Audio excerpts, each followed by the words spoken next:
Hey there, it's the Heir of Carthage bringing you another Empire Total War online commentary. This is a 2 versus 2 battle. I'm really not sure who my opponent is. We'll see his name at the end, or who my teammate is, sorry. And we'll see my opponent's names at the end. So, up front I've got 5 units of rifles, and as you can see I'm playing as the Pueblo Nations. And on each flank I have 4 units of Blackfoot Blood Warriors. And in the center I have 6 units of Comanche mounted warriors and a chief's bodyguard, very similar to the army that I used in my other native battle that I just posted, except that Blackfoot Bloods don't have near as high attack stat as the Ojibwe warriors did, so I'll be a little more hard pressed.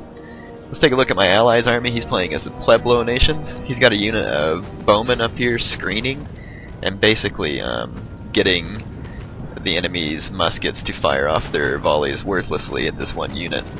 So he's getting all of these Polish rifles to fire their volleys, and now he's moving up his melee infantry. He's using a double line strategy, which I have to say, when I saw his army at first I was a little worried, and then when I saw what he was doing I knew that it was going to turn out well. So his front line is composed of cheaper units, warriors, tribesmen, and cheaper units like that. Of course they're upgraded so that they don't rout immediately.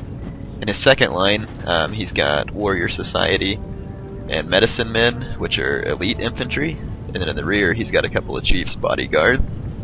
And so his idea obviously is to come up here, use his cheap units to absorb all of the volleys from the enemy line infantry, and while they're reloading, his much more tough infantry is going to arrive in the battle and commence the hand-to-hand fighting. So I thought that was a very interesting strategy used. It's what you hear a lot of people call a meat shield. So the Polish player is forming into squares in anticipation of the ensuing melee fight. I don't know if I'm right or not, but in my experience as playing as the natives against Europeans, I really don't think that it helps you to form into squares against the Indians when they come in a melee attack. So in any case, let me just show you what's going on my side, which is pretty much nothing. My job right now is to just make sure that this Prussian doesn't lend support to the Polish player. So I'm sending out some of my Comanche warriors here, and I'm going to go assist my ally with his task, because the Polish heavy cavalry is moving in now. He's got winged hussars and uhlans. Well, I shouldn't say the uhlans are heavy cavalry, but any cavalry against the natives might as well be heavy cavalry because it's so tough. So here's the winged hussars coming in there. One of the nice things for my ally here is the winged hussars, while they're very tough cavalry, aren't that great in a melee. So it's going to buy him a little bit of time, and he's going to run his cavalry in.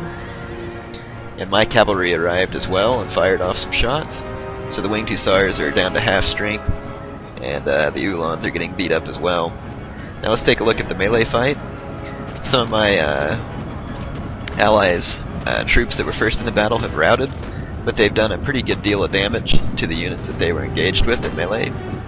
And so he's got a good start going. And here he's throwing some hatchets, or tomahawks, at this unit of Polish guards. That was a pretty good maneuver here. He's got men coming into melee from the side, and he's also doing a missile attack from the front. So that was a good way to handle that tough unit of guards there. Because guards can actually stand and fight with the really good native melee infantry. Here the Polish uhlans are chasing my men out. I don't want to get into a melee fight with European cavalry, even though mine might be able to win.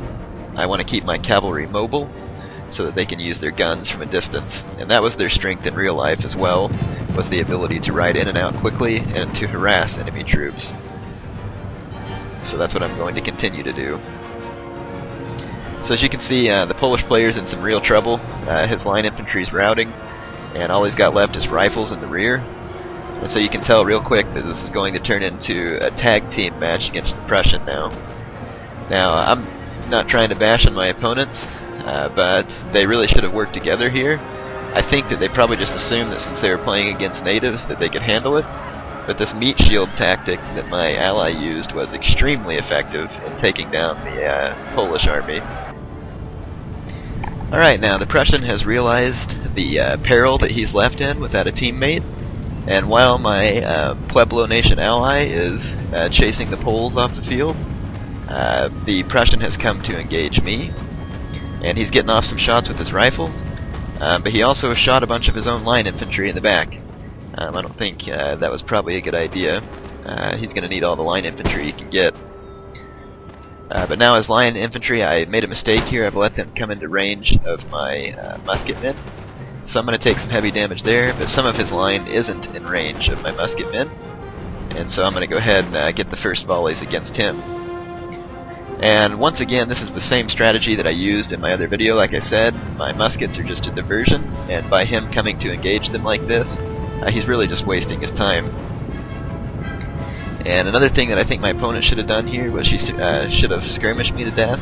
He's got Prussian Jaegers, he outranges me, and he ought to be pummeling me from a distance. But I think what he's worried about is that he needs to go for a quick knockout on me before my ally can make it over here.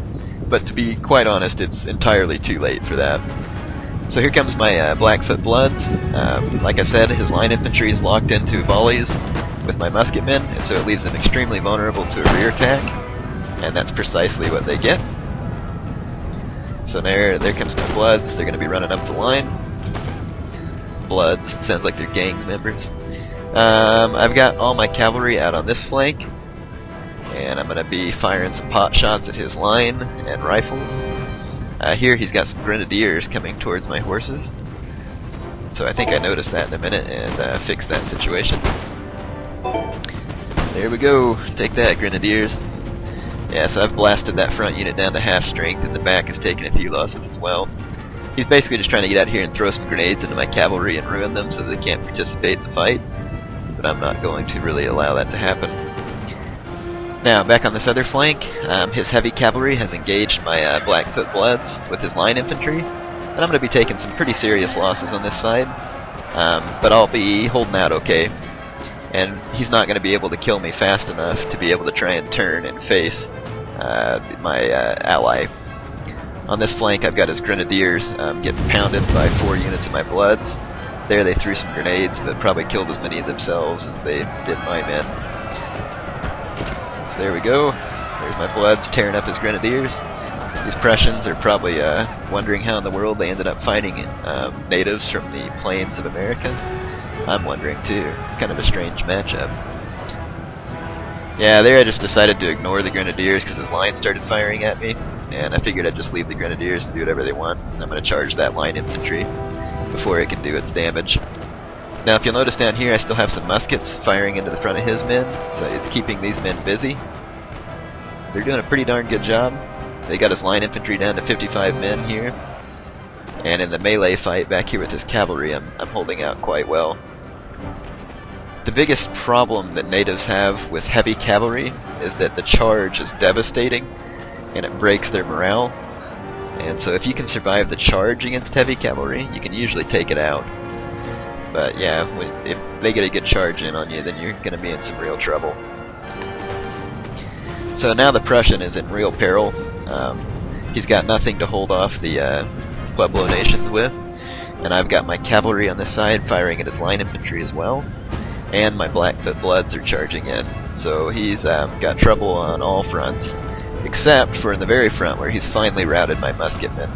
But all he's got left there is Prussian Jaegers, and quite honestly, now that the fighting's up close and personal, they're just not going to be of much value to my opponent. So I thought this was a pretty fun battle. We came into this on flat land where the terrain is fair and square, and we had 2 native factions which are notably weaker than European factions, and yet through the use of some different kind of tactics we were able to defeat what I would consider 2 more powerful armies. Now granted, the Polish line infantry isn't very good in a melee, but also the Polish player kind of fell for the meat shield plan there, and I'm not trying to say that they stink or whatnot, but that was a mistake for sure. So now we're just basically overwhelming what's left of these Prussians. I'm going to go ahead and stop the recording here and get onto the results screen because I'm probably running out of time. But I hope you liked this battle. I thought it was a good showing of teamwork and use of some different kind of tactics to get the job done. I hope you enjoyed it, and for those of you who are looking forward to the Dutch campaign video, I'll be making that soon as well. Alright, here's the result screen. You can see my ally's name there. I'm not really sure how to pronounce it. And then there's our two opponents. As you can see that my ally and I both deployed a lot of men, and we both took quite a few losses. In fact, my ally took more losses than the Prussian player, but that's because he was involved in 2 fights. I killed 753 men, my ally killed a whopping 1,237 men, and our opponents also killed a lot, but because we had such a large army, we had a lot of men left on the field. So, hope you enjoyed that battle, and I'll try and bring you some more, but my next battles probably won't be involving the natives quite so much, because I've done a couple of them already.